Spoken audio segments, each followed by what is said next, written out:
So I welcome everyone to Bhakti Sangha Japa conference call. Today we are very, very fortunate to have a very special speaker amidst us. We have His Holiness Bhakti Vinod Swami Maharaj with us. I'd like to give a small introduction about him. His Holiness Bhakti Vinod Swami Maharaj is a global preacher, senior mentor, and a renounced monk in ISKCON. He joined the Hare Krishna movement in 1982 in Mumbai, India, and he took spiritual initiation from His Holiness Jayapataka Swami Maharaj in 1983.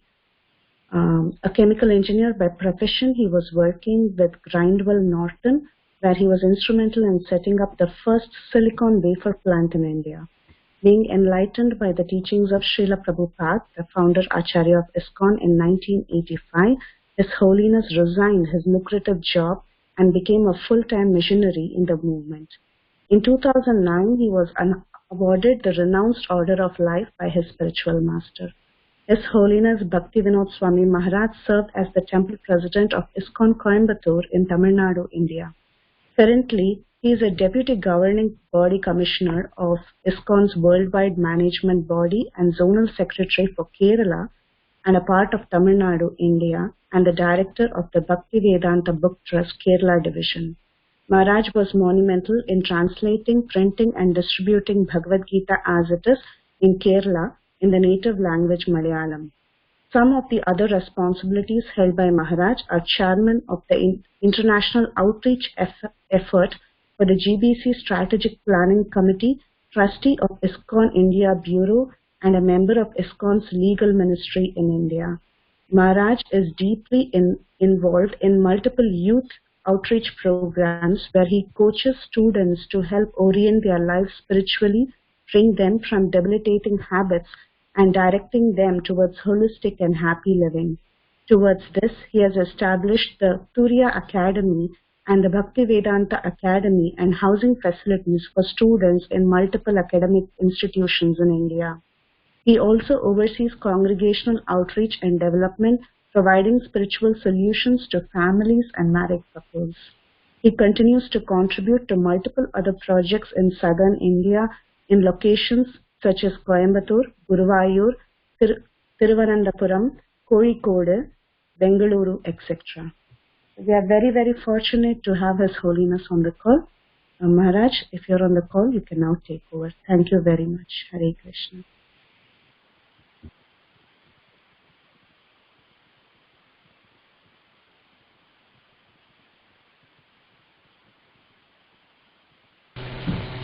Hare Krishna Mataji. Maharaj is still trying to connect, so we are trying to connect him. So maybe meanwhile we can wait for a few minutes. Yes, sure.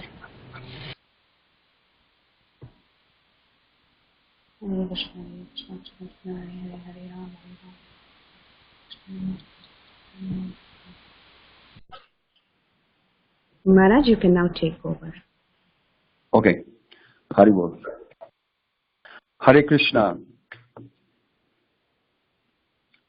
I'm happy to be here with all of you. This is Bhakti Vinod Swami at your service. I am here on the request of Lakshmi Narasimha Das from Atlanta, and I hope to be able to share with you some realizations. My talk is extempore and impromptu, but he did tell me that I could refer to your regular Bhagavatam class series. So I will be inspired to read something from Prabhupada's books, and I may not stick to the topic or the subject matter, or I may also. So to get inspiration, I think we would read this translation and purport and the shloka from Srimad Bhagavatam 4.21.21.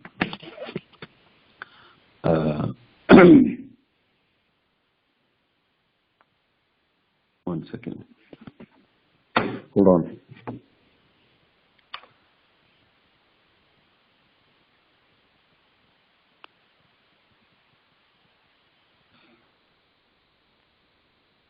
Right. I will read 4.21.22. Om Namo Bhagavate Vasudevaya. Om Namo Bhagavate Vasudevaya. Om Namo Bhagavate Vasudevaya. Narayanam Namaskrityam Naram Shiva Narottamam Devim Saraswatim Vyasam Tato Jayam Udirayet. Reading from Srimad Bhagavatam, Canto 4, Text 21. Chapter 21, Text 22. Aham Dandadharo Raja Prajnanam Ekayojitaha Rakshita Vrittidaha Sveshu Setushu Stapita Pratak. Translation. King Prithu continued, by the grace of the Supreme Lord, I have been appointed the king of this planet, and I carry the scepter to rule the citizens, protect them from all danger, and give them employment according to their respective positions in social order, established by Vedic injunction. Purport by His Divine Grace A.C. Bhakti Vedanta Swami Srila Prabhupada.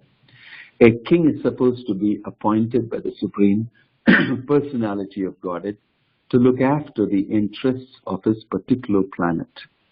On every planet, there is a predominating person, just as we now see that in every country there is a president.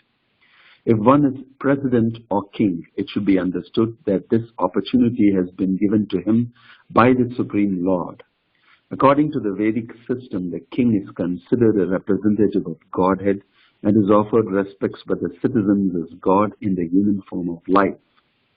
Actually, according to Vedic information, the Supreme Lord maintains all living entities, and especially human beings, to elevate them to the highest perfection. After many births in the lower species, when a living entity evolves to the human form of life, and in particular to the civilized human form of life, this society must be divided into 4 gradations as ordered by the Supreme Personality of Godhead in Bhagavad Gita, Chaturvarnyam Maya Srishtam, etc. from Bhagavad Gita 4.13.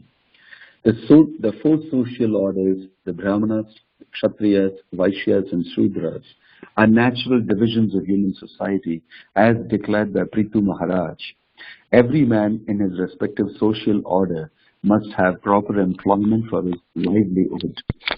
It is the duty of the king or the government to ensure that the people observe the social order and that they are also employed in their respective occupational duties. In modern times, since the protection of the government of the king has been withdrawn, social order has practically collapsed. No one knows who is a Brahmana, who is a Kshatriya, who is a Vaishya, and who is a Shudra. And people claim to belong to a particular social order by birthright only.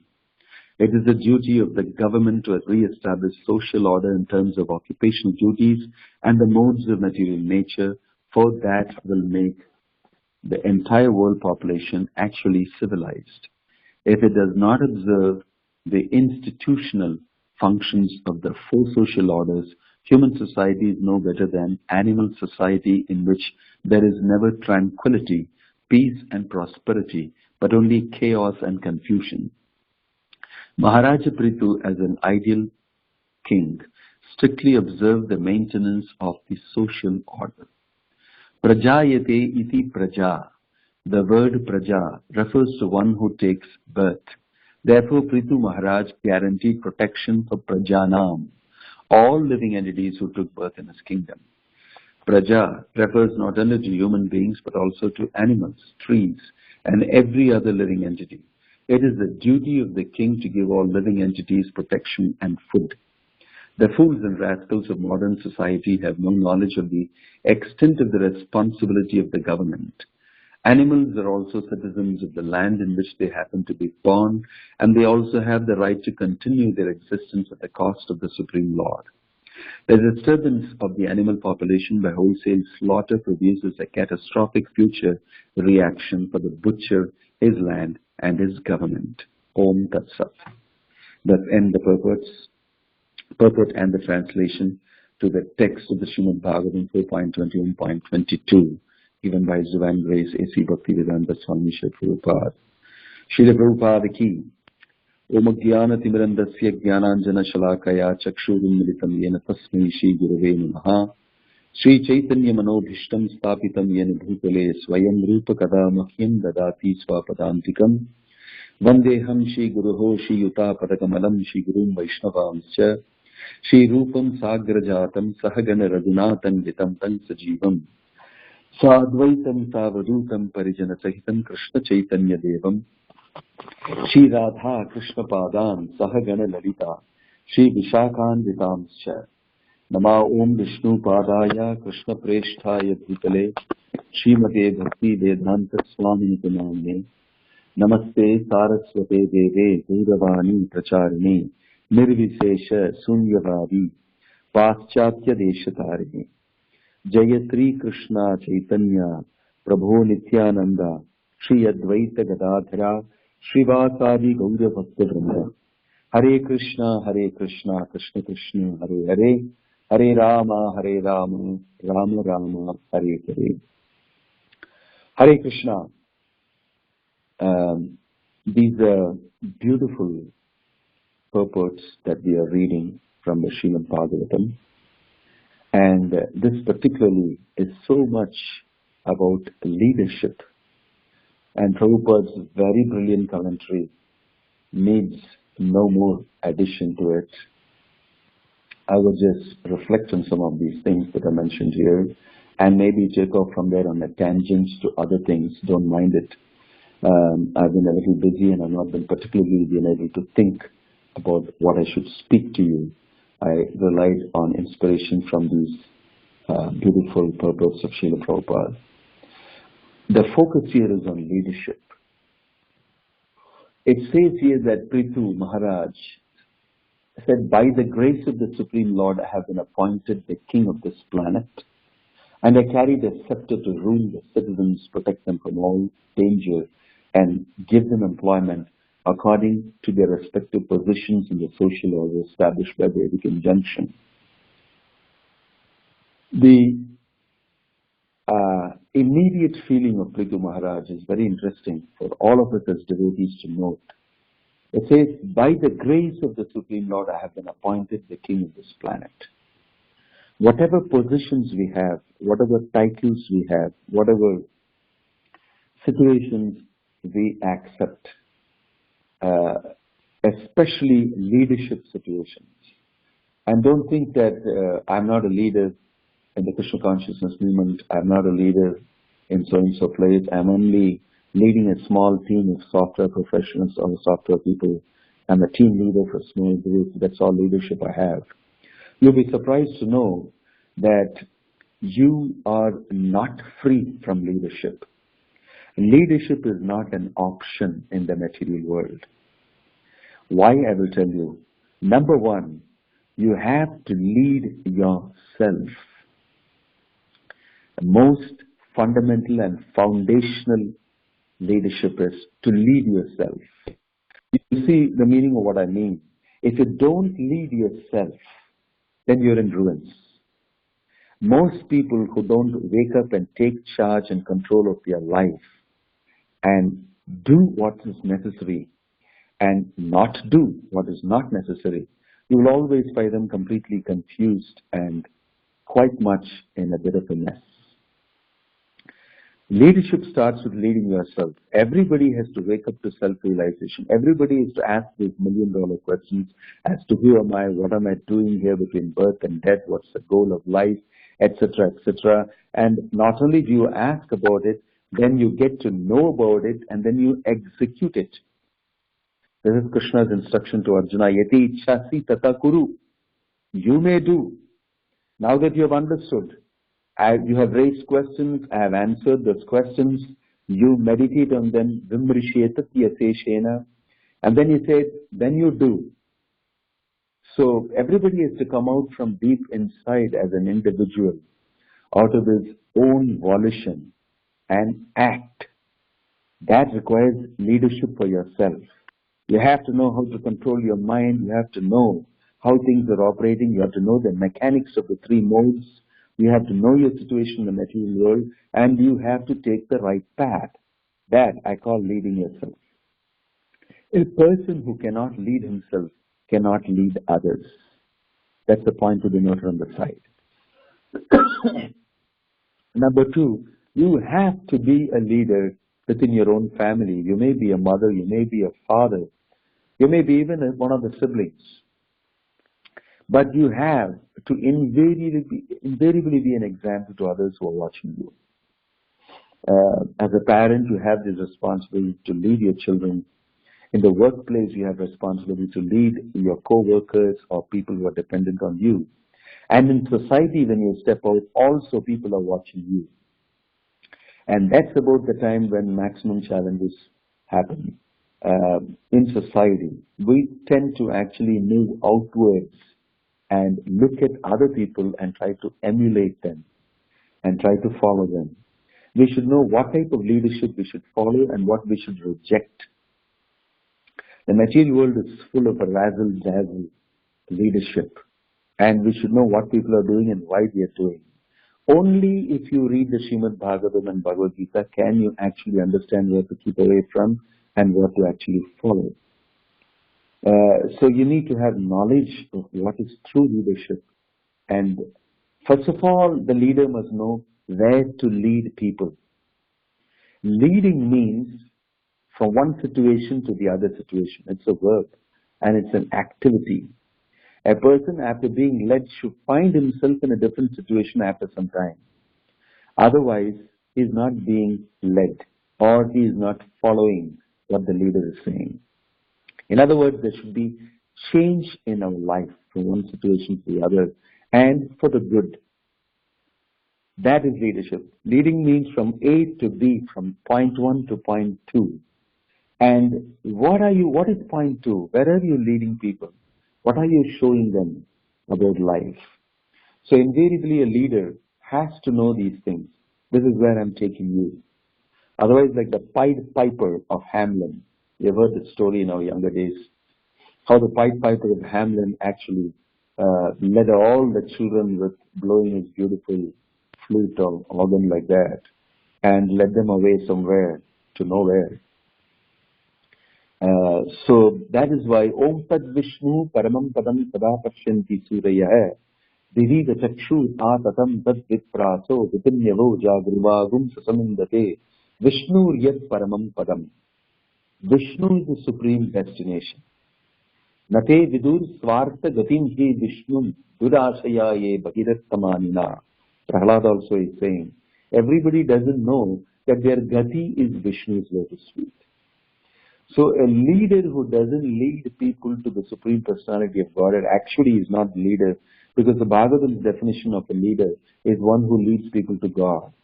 In that sense, Bhaktivedanta Swami Prabhupada is the only leader.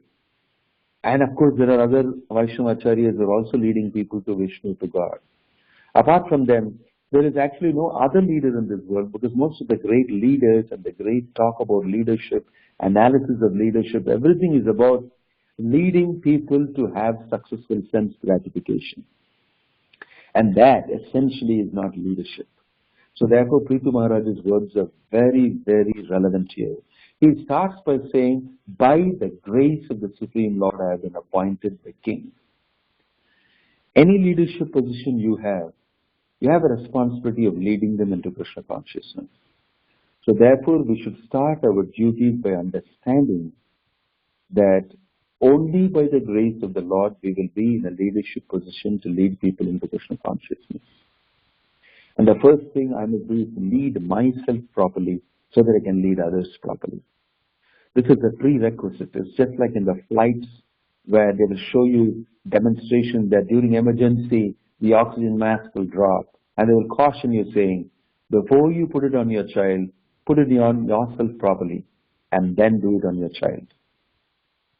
Leadership is very much like that. If you are not leading yourself properly, you cannot lead your children. You cannot lead the people who are dependent on you. And for that leadership, the most important thing is to know that by the grace of the Lord, I am in this position as a parent, as a social person in a responsible position, as in my job, or anywhere inside ISKCON for that matter. I'm a Bhakti Vriksha leader. I am a temple commander, I'm a temple president, I'm a zonal secretary, I'm a sannyasi, or I am helping the temple in some various ways. All of that we should know is only possible if Krishna so wills.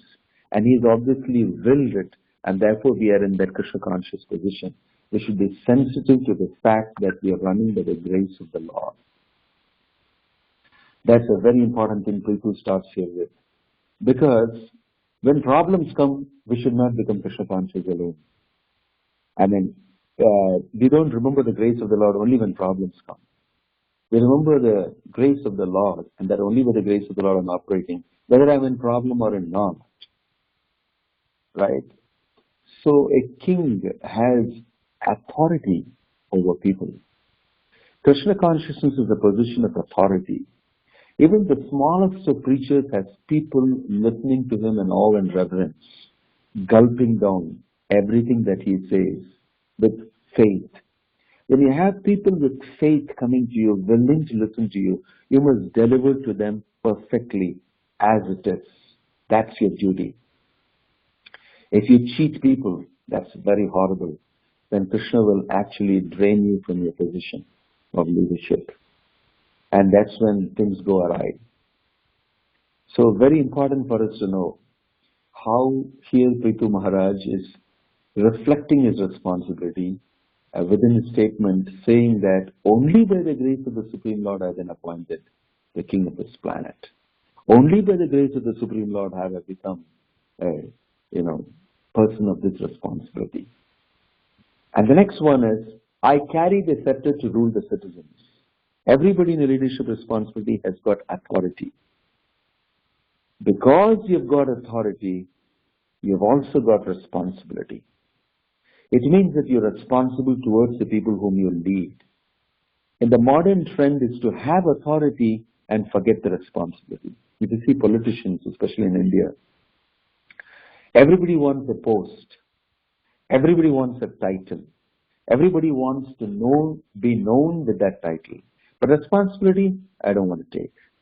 Responsibility, I don't want to take. The Ritvik situation is something like that. They want to tell that everybody is disciple of Prabhupada, and I can give you the initiation to make you a disciple of Prabhupada, but I don't take responsibility for taking you back to Godhead. And that Prabhupada will take. It sounds very strange to me. It's authority without responsibility. So that's a trend. It's a Kali Yuga trend. Trying to be eager to sit into that title, occupy that title, and then not take the responsibility. It's like in Shakespearean words, like a dwarf in king's clothing.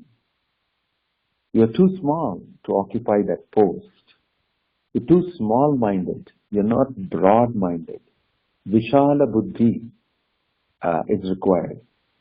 A great broad mind is required to lead people. You have to know how to do the needful to get them interested in God and Krishna consciousness. So Prithu Maharaj was expert at that. And he was so exemplary.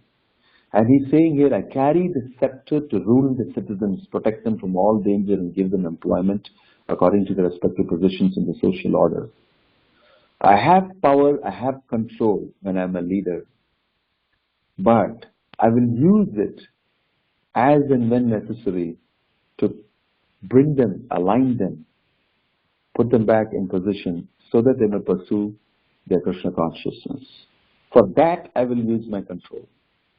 I will not use the control and the power I have to garner some self-aggrandizing position for myself. I will not try to promote myself. I will always be a humble servant of the Supreme Lord. And I am actually a servant of the people, Praja. I am a servant of them. Because I am a servant of the Lord, and I am a servant to them, and I am doing service to them by making them or facilitating their Krishna consciousness. This is the mood Prabhupada also had when he came to America. Yesterday we had the incorporation of New York date. Incorporation of ISKCON date. I'm here in New York. And I had the opportunity, they opened up Prabhupada's room and they showed me his shoes, rubber shoes, that he wore when he came from India in the Jalaputa. It's just rubber shoes. And someone else said these are the shoes that people use in the bathrooms. And there was this rubber shoes. And and some of the devotees had preserved it, they coated it in brass. And I was so amazed that it was moved out yesterday. And I got it on my head, the temple person of New York. I requested him and he gave it to me on my head. And I was so emotionally driven, moved to see Bhaktivedanta Swami Prabhupada's effort. He came in with rubber shoes. He actually went out with a golden crown. But all that happened by the grace of the Lord. He took so many people back to Godhead, instituted and crafted an institution that actually takes people in of any qualification, irrespective of where they are from, and educates them in Krishna consciousness, purifies them, and then sends them back to Godhead. This is Prabhupada's wonderful institution. What a powerful leader Prabhupada is. Of the grade of Prithu Maharaj, actually Prabhupada is the real emperor of the planet. Because he's the only one leading everybody to Krishna consciousness. He looms much above all the leaders, whether it's President of America, or whether it's the great Prime Minister of India, or anywhere else. He looms much above all of them, even without getting elected into any of these positions. Simply by virtue of his fantastic, lofty ideal for human beings of this world. And not only was it lofty and inaccessible, I mean, not that it was lofty and inaccessible, but he made it so, although it was lofty philosophy, he made it so accessible to everybody, practiced it, showed it, and actually demonstrated that people can go back to Godhead. In this institution, people even today go back to Godhead. There are people going to Vrindavan, chanting Hare Krishna and passing away. And there are devotees all around them chanting Hare Krishna. Can you imagine their fortune? How people are made fortunate by Prabhupada's institution. When you give people that fortunate situation, you are a real leader. So every one of us is given that opportunity by Prabhupada. Not that he said, I am the only leader. He said, every one of you should do even more than what I have done, many times more. You should simply sacrifice yourself for doing this to humanity and make the world a wonderful place to live in. He actually dreamed that. Everybody will chant Hare Krishna and it will all be Vaikuntha.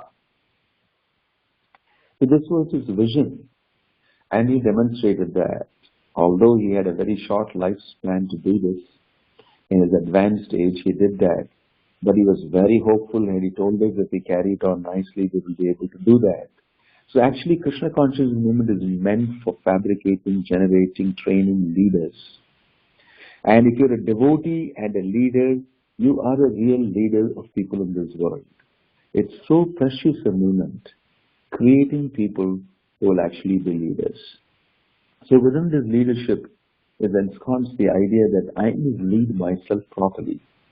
You can see that Prithu Maharaj is saying, I carry the scepter. Scepter means power, that little rod-like thing they carry in the hand with a bulb on top. A scepter. You know, there's a famous saying, scepter and crown must tumble down and in the dust be equal made. The communists will chant this. The crown and the scepter, there should be no king, everybody should be equal, it should be democratic.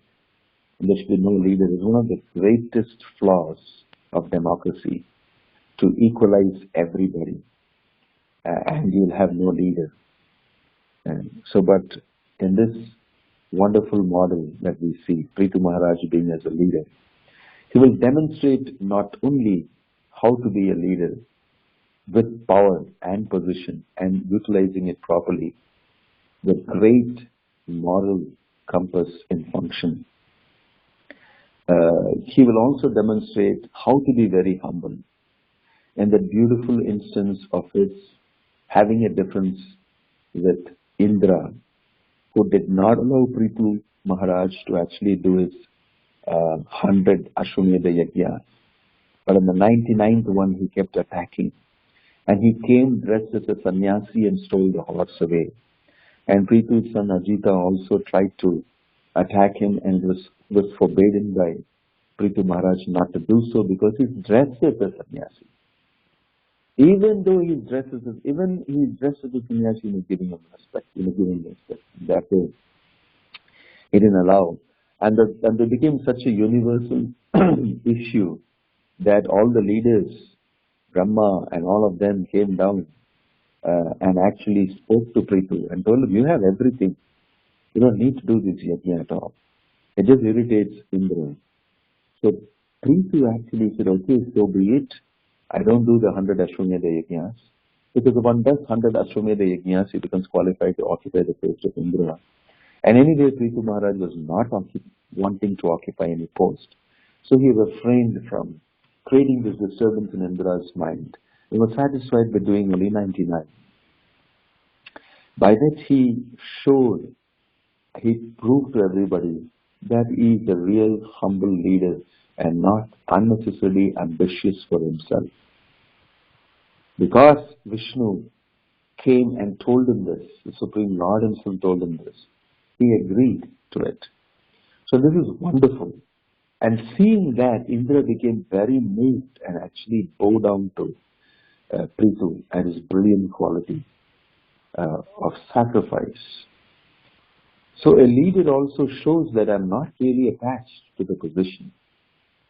And if need be, I can sacrifice it.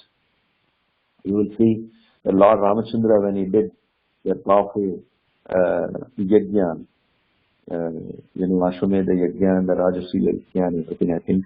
At that time, after the yajna is over, he offered everything to the priests. He said, the entire southern portion to you, entire east, north, south, he offered it to the different direction of his kingdom, to the priests, without any feeling of attachment. And then they said, oh Ramachandra, what will we do with these things? We are not rulers, we are just brahmanas. We're not interested in possessing these things and complicating our lives. You are the person who is the ruler, the exemplary Kshatriya, the king, and you should do that. So they gave it back to him, the entire kingdom. Ramachandra offered his entire kingdom after the sacrifice as a Guru Lakshana to all of them. And he was the least bothered about it. And they gave it back to him. What a wonderful quality. Both the person who is receiving is detached and the person who is having it is also detached. The possessor is detached from his possessions, and when he donates it, the receiver is also detached from it. Can you imagine what a level of high-class society that is? And because of the Brahmins telling him so, Ramachandra assumed this position again as king. So you can see here Prithu Maharaj too, in this instance with Indra. He offered himself to step down and not irritate Indra, because Indra is so attached to his position. So seeing these things, hearing these things is a wonderful thing for us. In the Krishna consciousness, meaning leadership has become a real focus. We need to lead the world. There is no doubt about it. The ISKCON movement has to produce leaders who will lead ISKCON and thus lead the world. From Prithu Maharaj's wonderful example and from Prabhupada's purport here, we can understand so many things about responsibility. So number one is to lead yourself, and in leading yourself, you have a responsibility for performing your sadhana very well. Number one, chanting the holy name of the Lord very consciously and being very careful about aparadh. Number two, and continuously improving it. Number two, reading, scrutinizing Srila Prabhupada's books. I was there in Alachua, and there were a lot of senior disciples of Prabhupada there. And I spoke to them about the production of Srimad Bhagavatam that I was involved in. And I was talking, because that was Bhaktivinoda Thakur's appearance day too. And I was talking to them about how a disciple of Prabhupada came to him and told him that Bhaktivinoda Thakur is his favorite author. And Srila Prabhupada gave him a look and kept quiet for some time. After some time, he reiterated this, I think, that he likes the works of Bhaktivinoda Thakur very much, his writing very much, and he's the favorite author of him. So Prabhupada looked at him in the eye and told him, Bhaktivinoda Thakur is your second favorite author. He very strongly actually meant to tell him the obvious, that you should read my books and make myself your favorite author. And this was a very amazing incident to me. A lot of lessons to learn from that. Reading Prabhupada's book is more important, and it is mandatory.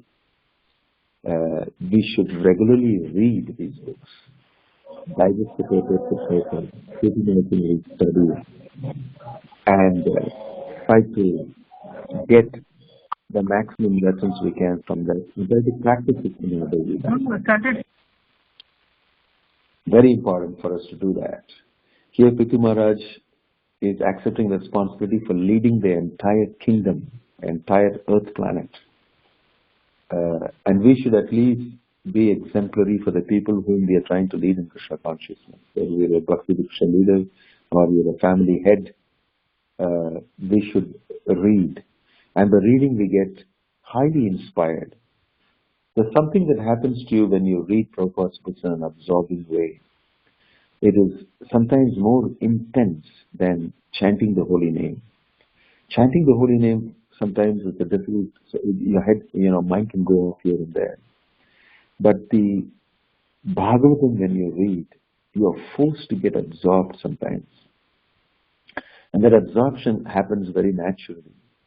And when you get absorbed like that and you read, you feel like putting your hand into the chanting bag and chanting in an absorbed manner. When you chant in an absorbed manner, you feel like getting back and reading again in an absorbed way. It's like one complements the other. Reading and chanting are such wonderful things to do as one of the main aspects of a sadhana. I was there in the sannyasis, gurus and GBCs meeting that they have once in 2 years called the SGGS. The last time we brainstormed about what areas of a society and where we should actually focus and apply some emphasis.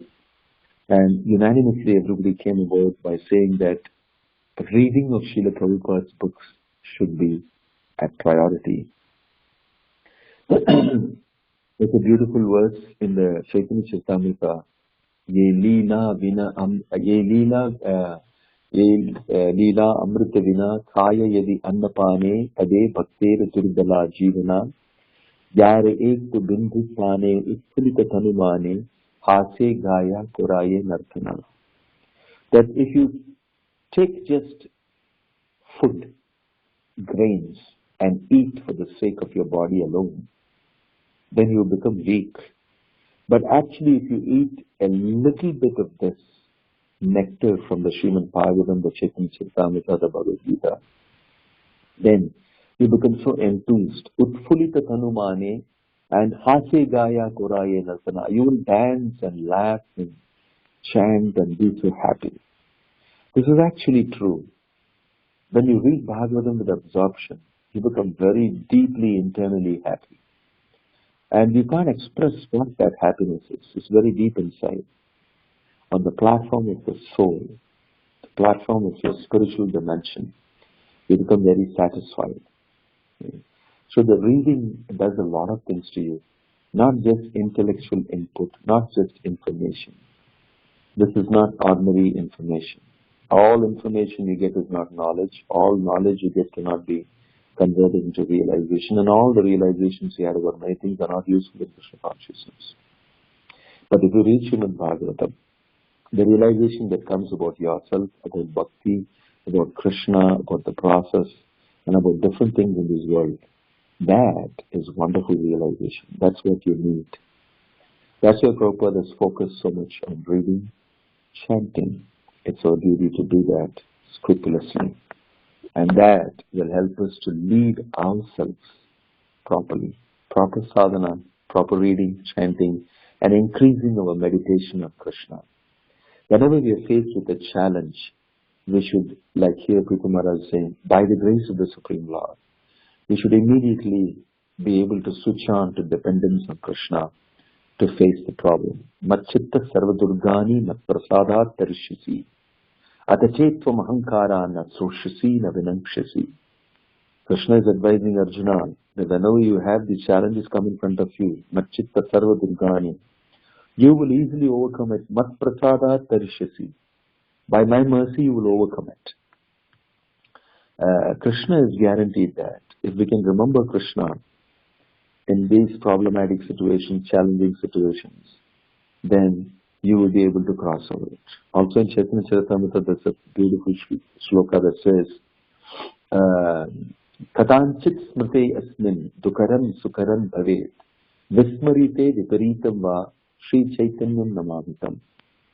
It said, if you think of Lord Chaitanya and his lotus feet, Katanchit smrte yasmin dukaram sukaram bhavet, all miserable things will turn out to be happy things. This is an amazing thing. All difficult things will become happy things. But if you forget, vismarite viparitam va, the opposite will happen. Your happy things, your sukham things will become dukham. If you forget the Lord after knowing Him so well. So, remembering the Lord and practicing that remembrance, meditation, in everything that we do is a challenge. But when we do that, we actually become happy. It's an exercise of our free will. We don't have to be victims of our karma alone all the time. If we remember Lord Chaitanya's lotus feet, if we chant the holy name, and we surrender ourselves to Krishna in whatever activities we're doing, looking after our family, handling some situations in our workplace, somehow if we cultivate this, then we will actually be able to reap rich benefits. I'm going to stop here. Om Tat Sat, Srila Prabhupada Ki Jai. And I'm going to give some time for questions. I'll be happy to answer any questions that you may have. Hare Krishna.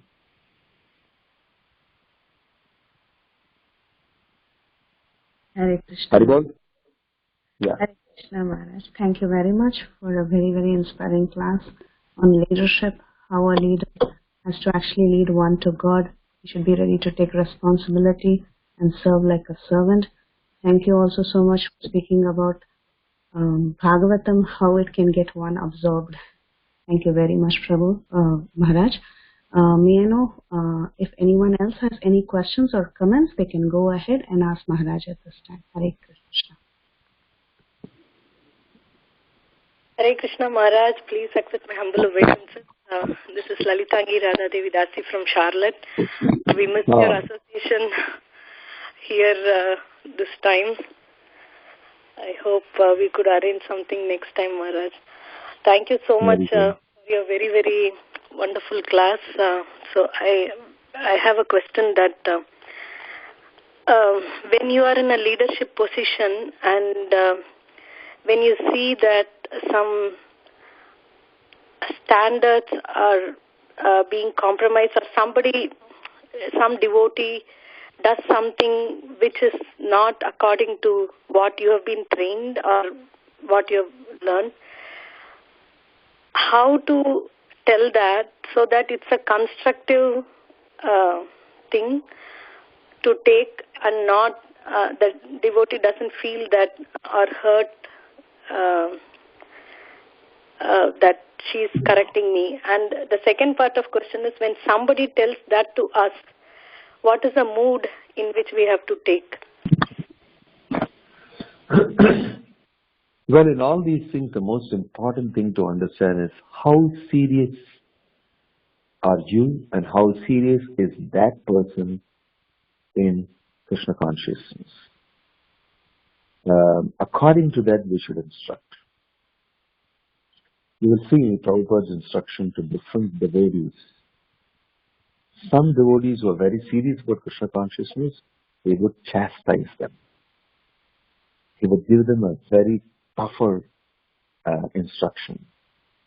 And those who are very flimsy and could easily follow, he'll be very nice to them. He'll give them samosa in the hand, he'll give them kachori in the hand and say, so wonderful, and he'll praise them for every small thing that they do. So it's a matter about what is your index in Krishna consciousness. They call it the Krishna conscious personal index. If you're a person who is, very serious, then you should normally be able to take any amount of chastisement or beating on the false ego, because the result and the award is improvement in our bhakti and love of Krishna. Keeping that in focus, we should go through anything that's necessary to achieve that. That's in terms of your own personal life. No, that is theory. But many times we are not like that. We are mixed in proportion. So sometimes we will yell and scream when push comes to shove, and we are squeezed a little bit too much when we scream. But on silent reflection, introspectively, we understand that it's actually good for me. Irrespective of the person who is giving the instruction to us. Sometimes we have problems with people in relationships, and we think that who the hell is he to give me this note or this instruction. Yeah, sometimes it matters to it who is giving me that instruction. According to that only I'll accept. Only my Guru Maharaj tells I will listen. This, not you. There are all sorts of problems from the persons who are receiving it. You have to really strategize your instruction to them. You have to wait for the good opportunity. And sometimes you can't wait, and there are other limitations. And therefore, sometimes you decide to do it, and it bounces back on you as got a negative effect. But all these are part of the material world. What can you do? You can't do, anything different. Sometimes people completely refrain from saying anything. Say, forget it. Let's be in the good books of so-and-so person and not say it. That is actually one form of violence. If you look into Bhagavad Gita, Prabhupada is giving a brilliant definition of violence. He said if you don't instruct people on Krishna consciousness, it is one form of violence. If you watch something wrong and keep quiet, then it's bad. You're not doing your duty properly. A Brahmana, he said, should scream when he sees Tamagana anywhere. So we all have these various instructions, and we feel it, but we may not be able to say it like you rightly say. So coming back to the mood in which we should accept it, so like I mentioned to you, if you're a neophyte person, then criticism you can't take. Some people argue things back, but without getting angry. If I get an instruction from a senior person about something or a critique on what I did, I have every right to that person because I am also equally experienced, or I have experience in the field. I have every right to say, but why did you say so when you don't know about this, and this is what I've done, etc., etc., etc. Then a mature dealing would actually help both of them understand each other. And the person will say, I can understand the instruction and I will do it so, but in this case it is not applicable. Sometimes there are mature devotees who do that with a good dialogue. You see, the thing about a Kali Yuga is better to slip into a dialogue and not get into an argument. Chaitanya Mahaprabhu, when he was young, he was always arguing and arguing and arguing. But after he went to, Gaya and came back and got initiated by Ishwar Guru, he was completely soft. And even to the Chandkazi, when he went, he was dialoguing with him. He dialogued and asked him, why are you eating the cow? And the Chandkazi dialogued back and said, of course cow can be eaten, because in the Vedas it is said cow can be eaten. And then Chaitanya Mahaprabhu explained to him, no, that's not the meaning of that. There was a nice dialogue about a deep difference of opinion about eating the cow. So we can resort to dialogue. That is maybe the best way. Knowing that the person can get affected, almost everybody gets affected, we can settle down to a good, friendly dialogue. That I think works good in Kali Yuga. You see, even Maharaj Parikshit had a dialogue with Kali. He was ready to kill Kali, and Kali got into a dialogue and asked, listen, don't try to kill me. Please don't do that, because I am Kali. I am here to stay. Better you give me a place to stay. Whatever you feel is the place. So let's have a win-win, this thing that me do my job and you do your job. Okay, I won't do it, you're very powerful. But there are some places where your power need not be exercised. Put me in those places. They had a dialogue actually, and they settled it. So sometimes we have to give instructions in terms of a dialogue. It may be appreciated. And for ourselves, when we are taking those instructions, we should also note how good it is for me, and we should actually align ourselves, put our compass in the true north, and say this is good for my Krishna consciousness. Let me accept this. That's humility. That's my 2 pennies on your question. Lalitangi. Hare Krishna. Hare Krishna Maharaj. Thank you for the wonderful class. I had a question regarding the leadership topic that you talked about today. So take an instance of a ship that's being driven. So there are people who are manning the ship, who are driving the ship, taking all the hardship, taking all the smoke coming out of it. And there are people who are the passengers, who just sit by and watch things happening. And so similarly in the institution, you have people who are driving it, who are managing it and taking all the hardship of maintaining it. And there are also people who join the movement and they take the best of it, and then they enjoy the good things of it, and they also support it in their own means, different ways. So there is an opinion of many people who are coming to ISKCON that it's a very very nice thing and we should be a part of it. But over the years also they don't really kind of take leadership and then take more interest in it. So is that a good attitude? Is that how do we tell them about the importance of taking leadership? Well, that's a very interesting question you've asked. You see, my understanding is leadership need not necessarily be for everybody. I mean within the organization and leading the organization. But everybody is a leader in his own right, in his own domain. But to lead the Krishna consciousness movement, it means many things. They have understood over a period of time, about 50 years of working. Everybody can be part of the mission of Krishna consciousness, but everybody need not be part of the leadership of the movement of the institution. One thing is the institution, the other thing is the mission. It's a very subtle difference. The institution needs to be managed so that the mission can be perpetrated. Everybody can be part of the mission, but everybody need not be part of the institution necessarily.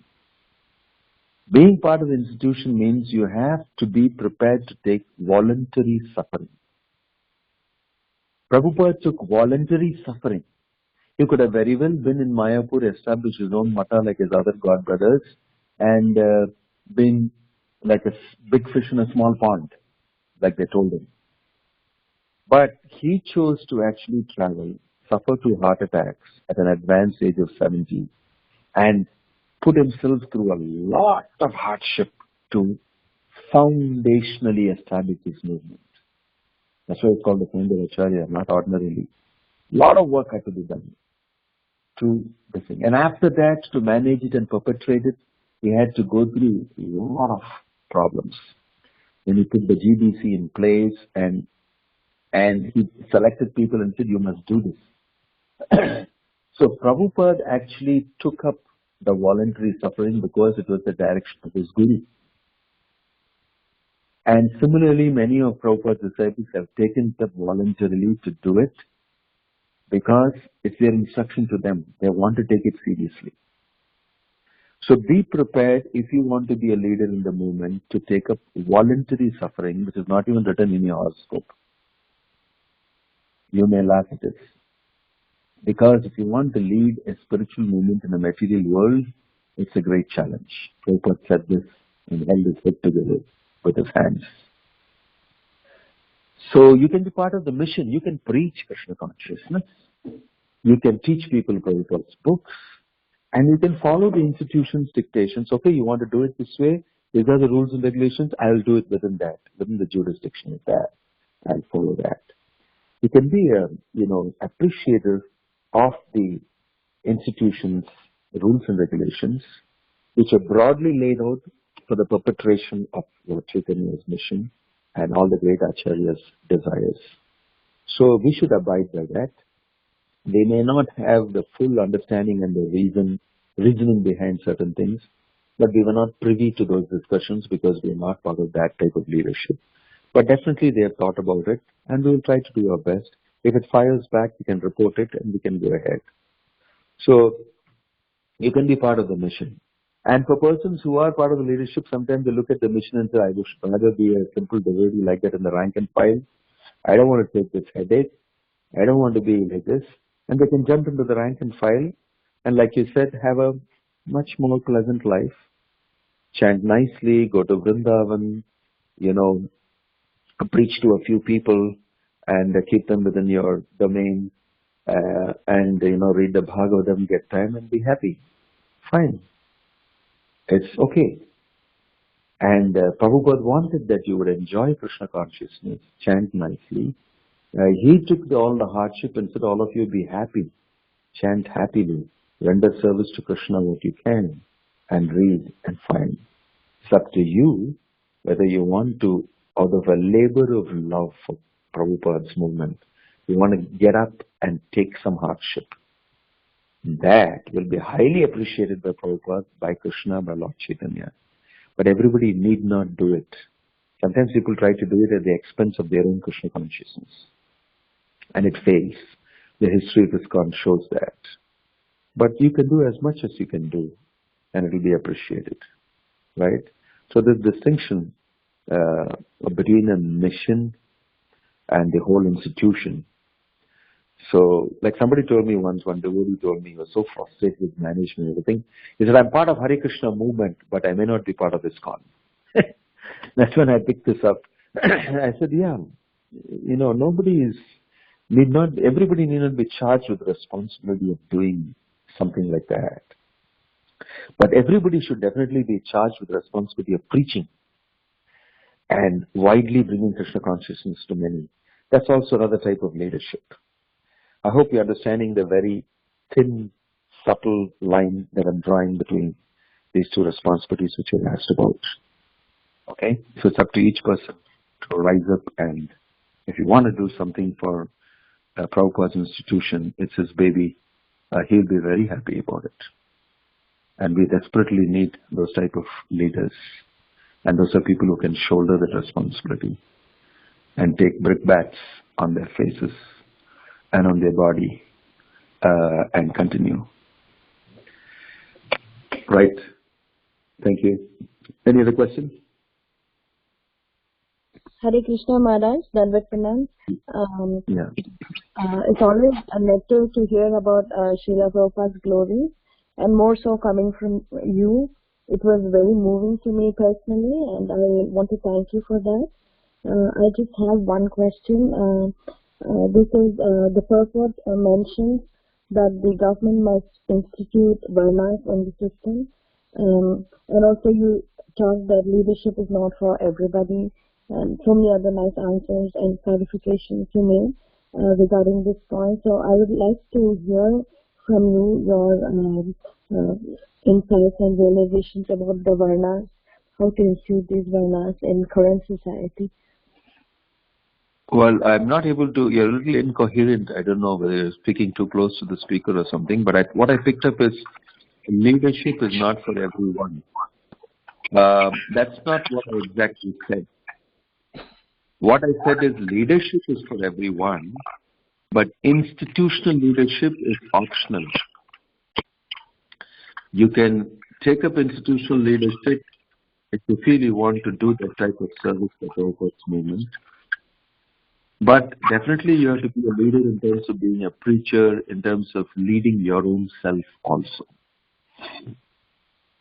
In Chaitanya Charitamrita introduction, Prabhupada introduces Chaitanya Mahaprabhu.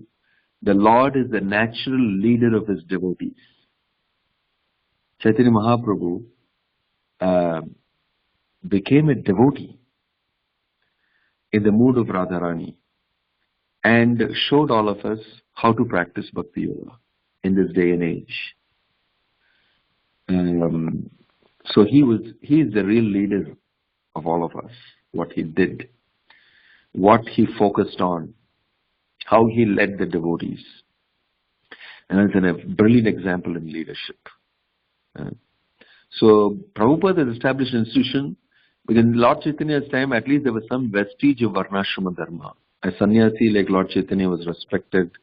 King Prataprudra, a Kshatriya, was also had, he also had power and control, and he was doing certain things using that for Krishna consciousness. So some vestige of Varnashrama Dharma was existing. But now in Kali Yuga, there is no such thing at all. This is what Prabhupada is commenting in the purport. There is no human civilization properly going to be possible without the Varnashrama. So therefore, ISKCON as an institution is very important, because the Varnashrama is also an institution. So ISKCON as an institution is trying to give people the real benefit of Varnashrama by leading them and focusing them on the real aim of Varnashrama. That is love of God. And that you can get directly by chanting the holy name, by reading the Bhagavatam, living a devotee's life, serving the association of devotees, etc., etc. That's our model. Finally, they will get what Varnashrama Varnashrama really gives you in the long run. You will get this in the short run if you follow this. So for that, institution is required. For anything, institution is required. Just like Varnashrama institution is required, and everybody should follow it. Prabhupada is saying that. So in the Varnashrama institution, there were natural leaders. The Brahmanas were naturally leaders. The kings, rishis were naturally leaders. And the Vaishyas and Shudras were led. But now all that is broken down. So we need some leadership. And therefore this institution is providing that for people. There is no king who is the Rajarishi like Yudhishthira and Parikshit and Prithu. There is no Praja who is, like the Prithu Maharaj had, civilized human beings under Varnashrama Dharma. So therefore, we have a different task, a challenge of a different type. So we are giving an easy form of Krishna consciousness, chanting the holy name, associating Harinam, Sankirtan and Prasadam, etc., lifestyle. And that has to be modeled properly, that has to be instituted properly, and for that we need an institution. So it's a very basic institution. It's not really something like what we are hearing the kings were doing and the Varnashrama institution was doing. Of course, Prabhupada said that in the future we must establish this too. That may be a better stepping stone for people to take up Krishna consciousness. But that's in the making. But right now, we need to have institutional leaders. That's my point within ISKCON. I'm not saying we don't have, we have, but we need a lot more. But irrespective of being an institutional leader, you can still be a leader of yourself and be a leader of others who want Krishna consciousness taught to them. You have to be exemplary, is what I mean. Everybody need not hold a position inside ISKCON institution. I hope I made myself clear. Yes, Maharaj, thank you so much for clarifying. My question was regarding the institution of Varna, and you also answered that so nicely. So thanks so much, Maharaj. I appreciate it. Hare Krishna. Any other questions? Hare Krishna, Maharaj. Thank you for enlightening us with this wonderful class, Maharaj. Maharaj, I had this question about this reading Prabhupada books, and I'm going through this challenge. I have the Prabhupada books on my phone, on my laptop, on Kindle, and I have physical copies as well. But as we go on different festivals, we see all these good books by Prabhupada disciples also, which seems like more relevant and very good topics. So when we buy those books, and then there is a pressure to read all the books, and they are in that bookshelf. So in that, I am not able to read regularly read Prabhupada books. So Maharaj, how can you please tell how to handle this situation? Well, I spoke to you about that instance of the disciple coming to Prabhupada and speaking about Vinod Thakur's books and his liking for it. So, and that was Prabhupada's answer, that he is your second best author, or rather second favorite author. So reflect on that. It's Prabhupada's instruction that he has already distilled all these acharyas' works and their writings into his books. And Prabhupada has insisted that you must read his books. And you must understand that Prabhupada is not saying it because it is my books. Because Prabhupada said to his disciple, he himself read his own books. Prabhupada read his own books. And then he asked, have you seen any author who reads his own books? And the disciple saying, no, Prabhupada. Then he immediately, Prabhupada said, these books are not just written by me. They are written by Bhaktisiddhanta Saraswati Thakur. They are written by Krishna. He said this, and he read his own books. So, Prabhupada is not promoting his books, obviously. Prabhupada is telling you, you must get this benefit by reading. It's the instruction of the acharyas. One of the most important things is to read the scripture, right? So I'll come back to you and your interest in many other wonderful books that you said are relevant, relatable for you, and they seem very nice to pick it up. Fine, you do that, but don't do that at the expense of the foundational reading that you have to do of Prabhupada's books. Because you want to read these books, you tell yourself that I must complete my due reading of Prabhupada's books. After that, I will read this. Put yourself in that position. Because Prabhupada's, the Acharya, the founder Acharya said, you must read my books. That's all. Period. We should not speculate on that anymore.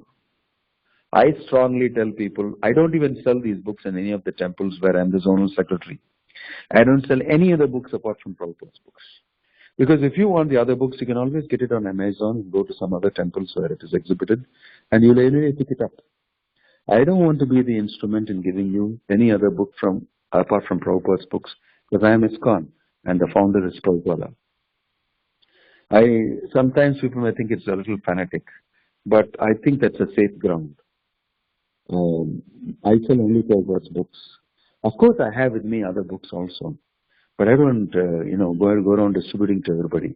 When I speak as a sannyasi, I tell people you must read Prabhupada's books. And I conduct a reading reform seminar. I make these books available and I assist people's reading of Prabhupada's books. I think it's extremely important to do that. So you should exercise some control a little bit, and the excitement that you have in possessing different other books which look flashy and look nice in terms of their presentation and the relevance of the topics. But be assured that the same things are there in Prabhupada's books, maybe using a little different terminology, maybe enshrouded within some Sanskrit sloka in the Bhagavatam. But everything is covered in Prabhupada's books. After 30 years of reading Prabhupada's books, I know for sure, and hearing many people and many talks, everything that people in this world talk about, right from climate change to social disorder to, abuse of any type of thing that's going on in this world, is been discussed by Prabhupada. When you read, you'll get to know about it. So please do the foundational reading. Prabhupada is our foundational guru. And he has written these books, and get the foundational things right. Otherwise, you won't even be able to use these extra books that you're reading properly. When you have founded well on the Krishna conscious philosophy, you can actually start critiquing on these other books and say maybe this needs to be added to it and this needs to be detracted from it, etc. You'll be in a better position. But if you didn't do that, you'll accept many things lock, stock, and barrel, and over a period of time, it will change sometimes. Because patterns change, people change, the scenario changes in the world, and then newer and newer bridge books will be written, but they're not permanent. But Prabhupada's books are speaking on principles They won't change, right? But these bridge books that you're talking about are based on details on application of the principles in this day and age, in this particular situation. That will change again and again. That's what I mean by saying foundational instructions. So you must have the foundation right, therefore you must read Prabhupada's books. All right? Yeah, thank you, Maharaj. Yes. Hare Krishna Maharaj, please accept my humble obeisances, August Srila Prabhupada and Guru Maharaj. Thank you very much for the wonderful class, very thought-provoking. And this is Sangini Vishaka Devi Dasi. I have one question, Maharaj. Like we talked a lot about, or we hear more about the emphasis on reading of Srila Prabhupada books. I was just wondering, how about listening from Srila Prabhupada, because we have so much lectures of Srila Prabhupada in the tape. So I just wanted to know from you that what is our, like how should we do that? What should be a priority, like reading versus hearing from Srila Prabhupada? And did ever Prabhupada told about hearing his lectures, because he knows that it has been taped, like there are a lot of tapes which are lost, but still we have a whole amount of Prabhupada's Vani. So can you please enlighten us on that part, Maharaj? Well, wonderful question. No doubt Prabhupada's lectures give me personally a lot of insight. The same lecture again and again, I keep getting different realizations. I love them to read. Almost every day I hear one Prabhupada's lecture at least, some or the other. Some days when I miss it, and other times I take it. But that's a nice question. But don't replace Prabhupada's book reading with hearing Prabhupada's lectures. You read. Because it is the instruction of the founder Acharya that you must read my books. You must read. I know that hearing is very important, and we get very inspired when we hear devotees speak. And that gives us a broader understanding and a deeper understanding of what we read. But reading in itself is part of your sadhana. Take it like that. That's the instruction. Many of us read and we may not understand everything. But you read it as a sadhana. That's the instruction. Gradually, as you keep reading and you keep chanting, you get depth in your understanding also. According to your expansion of your consciousness, according to your realizations in Krishna consciousness, your depth of the understanding of the reality of Krishna definitely goes deeper. Nevertheless, all these understanding and realizations are all helped by hearing, reading. And hearing is very important, no doubt. But I don't remember anywhere where Prabhupada is directly saying, but surely he must have said somewhere, that you must hear my lectures. But he has been saying more about reading his books a lot. Of course, someone is going to say that there's no difference between reading Prabhupada's books and hearing his Vani. That also may be true. But I would, between these two, pay more importance to reading Prabhupada's books because it is his instruction, the founder Acharya's instruction. This doesn't mean that we don't have to hear. Hearing gives us inspiration too. We get inspired by hearing through the ears. Yet karnanadim geharatim chindanti. Bhagavatam explains in many places about the importance of hearing and what it does to you. So my suggestion is, yes, please hear, but don't replace reading with hearing. Okay? The problem nowadays is people don't have time.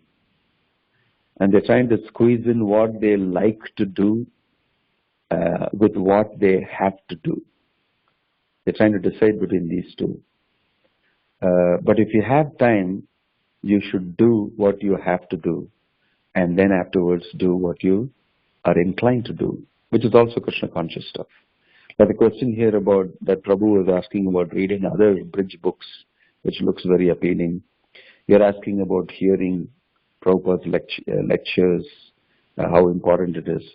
Yes, all these are good aids for energizing and rejuvenating your Krishna consciousness, but not at the expense of the foundational principles that we should always carry on. I hope that answers your question, Sangini, and I hope your kid is doing good. Yes, Maharaj. Yeah, please give your blessings to her. Thank you, Maharaj. Thank you very much. Haribol. Any other question?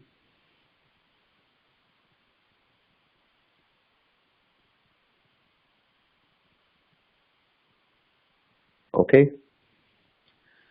I think that's the end of it. Please accept my humble obeisances because Yeah.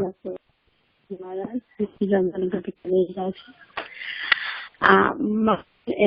you said that first of all we should be trained to our mind. Means, in the case of leadership, we should lead our life in such a way, and then we can also be an example. Sometimes what happens in our life, especially I feel myself, I mean, we have so much of expectation from the other people, and we ourselves are not in that position, others. And then just like kids or other family members, in that case, how we can be ourselves, lead our life in such a way we can be very exemplary. Well, Mataji, I really don't know what is your specific situation. Prescriptions change according to the time, place, situation, and circumstances. Lalitangi was also asking a question which actually changes according to the time, place, situation, and circumstances. But generally speaking, we should understand the theory. We have a knowledge. And from the knowledge that we have a challenge of practicing those things which we know is right as per our knowledge. And then beyond that, we have, when we are practicing properly, we have other people expecting things out of us and catering to that. That's what I think you're talking about. And how to play this balance properly. You know, how to balance it well. Actually, Krishna speaks elaborately about this in terms of karma and karma yoga in the Bhagavad Gita. And Lord Chaitanya has also given some very interesting, instructions on this. But I can't go into the details of it. Rest assured that a lot depends on you, because this question is about your personal, Krishna consciousness life, Krishna conscious life. So a lot depends on the choices you make and what you think is valuable and important. As a person in a woman's body, you have certain types of emotional requirements and relationships which actually will be a challenging thing sometimes. Men are sometimes a little more rough and impersonal towards certain things. And it is easy for them to say, kick it off and start doing something more focused. But I understand a woman's role in a family involves many things. She's an inspiration to the husband, to the children, love and affection, a repository for the children and parents, and there are lots of expectations. If you see the life of Kunti Devi, you can brilliantly understand this. She expresses this in her Kunti Stuti. She's saying to Krishna, cut off my affection for the Pandavas. Very poignant statement. Because I know that you are everything and I want to let my affection and love flow for you unhindered. Gange Vaugam Udanvati. Just like the Ganges flows to the sea unimpeded. Like that I want my love for you to flow. But I'm somehow stuck up with my affection for my kith and kin. So in that poignant shloka, you can understand a woman's situation. And she's charged with a great responsibility of looking after her children and that of Madri's children. and facing all sorts of turmoils. But the amazing thing is, she is known as a very great devotee, and Krishna reciprocated with her very wonderfully. So although you have these challenges and expectations out of you, you must try to do your best in terms of your internal meditation on Krishna and surrender to Krishna. Many things will happen externally and they may look rough, but spiritual life is about the life inside you. It's inner decorum. So you maintain that, and Krishna knows your situation. Don't despair and don't become morose. You try to do as much as possible in your Krishna consciousness and play a role that is necessary. I don't want to remind you of Lord Chaitanya's brilliant example of, he gave the example of the lady, Paradhyasanini Nari Vyagrahi Grihakarmashu Tat Swadayanti Antar Navasangarasayanam. He gave the example of the lady who's having an extramarital affair, and because of that she was doing her household affairs very nicely, and the husband never suspected anything, the children never suspected anything, nobody in the household knew that she was doing this. But she was Navasangarasayanam, getting newer and newer thrills from her, extramarital relationship. Because internally she was meditating on that, externally she was performing extra good. So if you take this example, if you fix yourself in Krishna inside nicely, then many of the external things you may land up doing, even though they are challenging, in a nice way. This is just an example on the side that Lord Chaitanya gave. Maybe these things will help you a little bit, although I'm not exactly able to mentor you according to your time, place, situation, and circumstance. Okay? Yes, Maharaj. Thank you so much, Maharaj. So wonderful class. Hare Krishna. Hare Krishna, Maharaj. Thank you so much. Can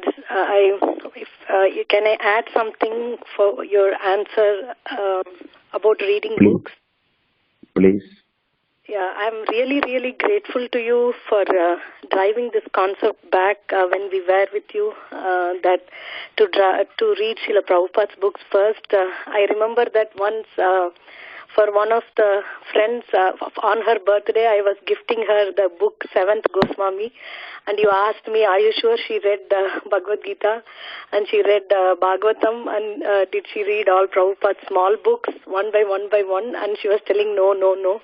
Then you said that, see, that is a basic foundation first, and then only the other books they'll be able to appreciate. And I also want to thank you because of this training you have given us. We have seen you do that, and because of your powerful Sunday classes for more than 10-12 years, every Sunday we have come. We got free lunch for the soul as well as for the body.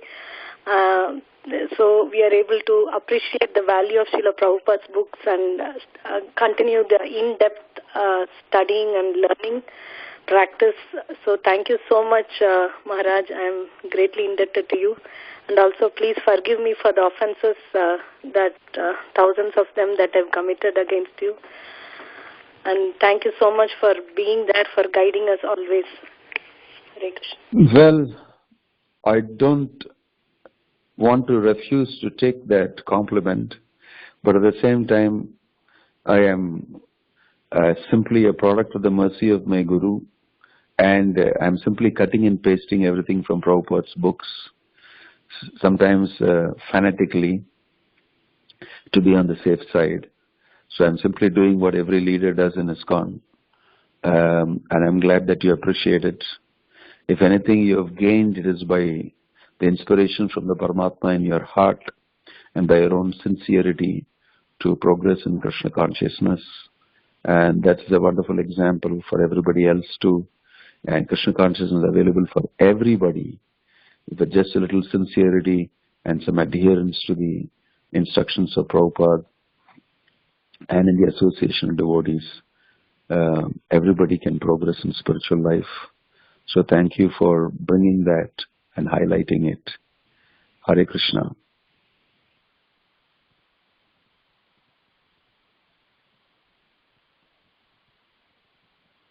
Okay? I think that's the end of the questions. So thank you all very much for showing great interest and working up these things. Hari Bol. Thank you so much, Maharaj. It was such a pleasure to have you on the call. Thank you all for the wonderful discussion. We can now end the call. Vancha kalpatarubhyascha kripa sindhubhyaiva cha patitanam pavanebhyo vaishnavibhyo namo namah.